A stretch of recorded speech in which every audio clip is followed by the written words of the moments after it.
महादेव हमारी YouTube family, कैसे हो आप सब। महादेव आप सबको प्रसन्न रखे, बस यही आशा है। आज हम एक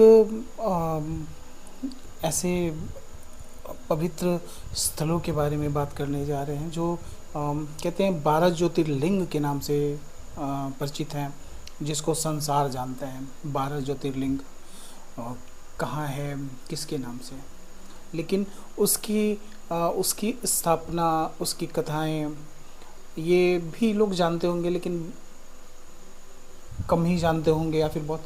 तो आज हम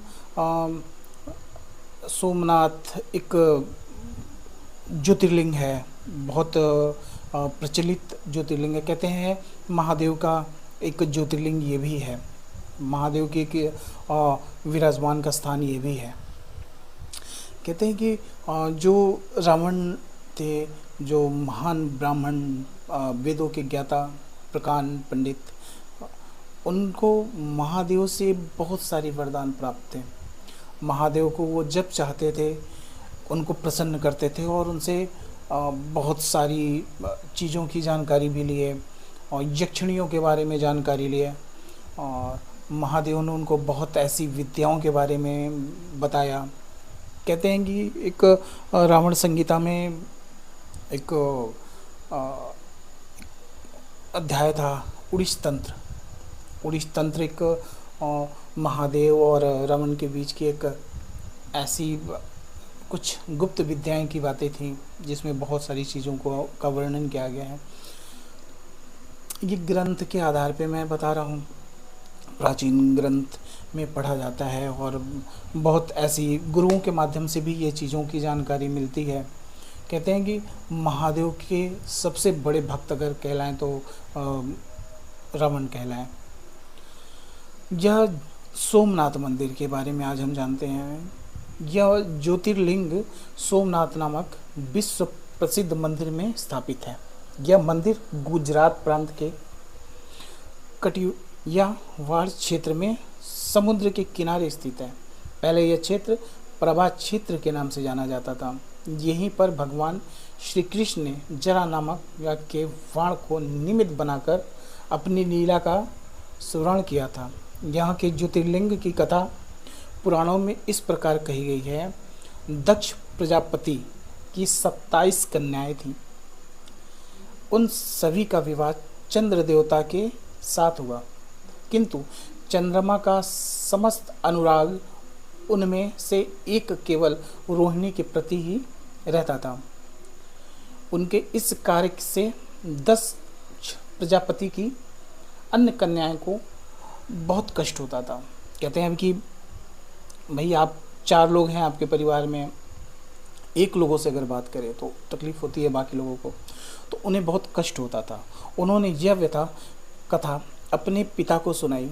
दक्ष प्रजापति ने इसके लिए चंद्र देवता को बहुत प्रकार से समझाया, किंतु रोहिणी के वशीभूत उनके हृदय पर इसका कोई भी प्रभाव नहीं पड़ा। अनंतः दक्ष प्रजापति ने क्रोध होकर उन्हें क्षय हो जाने का श्राप दे दिया। इस श्राप के कारण चंद्रदेव तत्काल क्षयग्रस्त हो गए। चंद्रमा के क्षयग्रस्त होते ही पृथ्वी पर सुधा, शीतलता, वर्षण का सारा कार्य रुक गया। चारों ओर त्राही त्राही मच गई। चंद्रदेव भी बहुत दुखी और चिंतित हो उठे। उनकी प्रार्थना सुनकर इंद्र आदि देवता तथा वशिष्ठ आदि ऋषिगण उनके उद्धार के लिए पितामह ब्रह्मा जी के पास पहुँचे। सारी बातों को सुनाकर ब्रह्मा जी ने कहा, चंद्रमा अपने शाप विमोचन के लिए अन्य देवताओं के साथ पवित्र प्रभात से क्षेत्र में जाकर मृत्युंजय भगवान की आराधना करें। उनकी कृपा से अवश्य ही इनका शाप नष्ट हो जाएगा और ये रोग मुक्त हो जाएंगे। ब्रह्मा जी के कथानुसार जब चंद्रदेव ने ये बातें सुनी ब्रह्मा जी के मुख से, तो उन्होंने मृत्युंजय भगवान की आराधना का सारा कार्य संपन्न किया। उन्होंने घोर तपस्या करके करते हुए 10 करोड़ मृत्युंजय मंत्र का जाप किया। इससे प्रसन्न होकर मृत्युंजय भगवान शिव ने उन्हें अमरत्व का वरदान प्रदान किया। उन्होंने कहा, चंद्रदेव तुम शोक ना करो, मेरे वर से तुम्हारा शाप विमोचन तो होगा ही, साथ प्रजापति दक्ष के वचनों की रक्षा भी हो जाएगी। कृष्ण पक्ष में तुम्हारी प्रतिदिन एक एक कला क्षीण होगी, किंतु पुनः शुक्ल पक्ष में उसी क्रम से तुम्हारी एक एक कला बढ़ जाया करेगी। इस प्रकार प्रत्येक पूर्णिमा को तुम पूर्ण चंद्रमा प्राप्त होता रहेगा। चंद्रमा को मिलने वाले इस वरदान से सारे लोगों के प्राणी प्रसन्न होते। सुधाकर चंद्रदेव पुनः 10 दिशाओं में सुधा वर्णन का कार्य पूर्वतः करने लगे। शाप मुक्त होकर चंद्रदेव ने अन्य देवताओं के साथ मिलकर मृत्युंजय भगवान शिव से यह प्रार्थना की कि सारे देवताओं के साथ उन्होंने ये प्रार्थना किया कि आप माता पार्वती के साथ सदा के लिए प्राणियों के आदर यहाँ निवास करें। भगवान शिव उनकी इस प्रार्थना को स्वीकार करके ज्योतिर्लिंगों के रूप में माता पार्वती के साथ तभी से यहाँ रहने लगे। ये चंद्रदेव के श्राप मुक्त होने के बाद सारे देवता मिलके और उनसे प्रार्थना किए कि आप यहाँ पे आप रहिए माता पार्वती के साथ। पवन प्रभास क्षेत्र में स्थित इस सोमनाथ ज्योतिर्लिंग की महिमा महाभारत, श्रीमद् भागवत तथा स्कंद पुराण आदि में विस्तार से बताई गई है। चंद्रमा का एक नाम सोम भी है। उन्होंने भगवान शिव को ही अपना नाम नाथ स्वामी मानकर यह तपस्या की थी, अतः इस ज्योतिर्लिंग को सोमनाथ कहा जाता है। तभी से इस ज्योतिर्लिंग का नाम सोमनाथ पड़ा। इसके दर्शन पूजन एवं आराधना से भक्तों के सारे कष्टों को जन्मांतर के सारे पतक और दुष्कृत्य विनष्ट हो जाते हैं।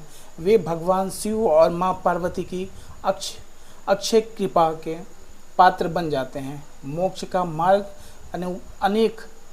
अनेकों के लिए सहज सुलभ हो जाता है। उनके लौकिक एवं परलौकिक सारे कृत्य स्वयं सफल हो जाते हैं। यह महादेव की कृपा है, ये बाबा भोलेनाथ की कृपा है।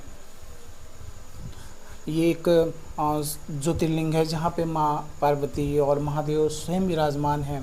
कहते हैं कि ये ज्योतिर्लिंगों का दर्शन एक बार अपने जीवन में ज़रूर करना चाहिए, जिससे आपके जन्म जन्मांतर सुधर जाएंगे, आपके कष्टों का अंत होगा और शायद महादेव की कृपा से आप आगे बढ़े।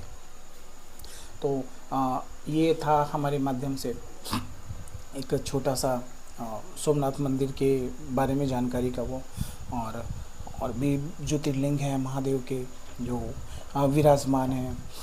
महाकालेश्वर मंदिर हैं, श्री मल्लिकार्जुन मंदिर है, ज्योतिर्लिंग है, और भी बहुत सारे ज्योतिर्लिंग हैं जिनका अभी वीडियो तो मैं पूरा बना नहीं सकता इसलिए कि बहुत बड़ा हो जाएगा।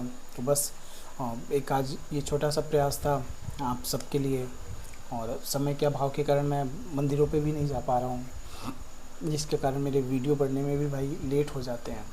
तो बस आप सब जहाँ से भी हो, जैसे भी जिस तरह हमारे वीडियो को देखते हो, बस प्रार्थना यही है कि हमारे वीडियो को पसंद करिए और लाइक करिए, सब्सक्राइब करिए, शेयर करिए। बस महादेव आप सबको स्वस्थ रखे। जय शिव शंभू, जय महादेव।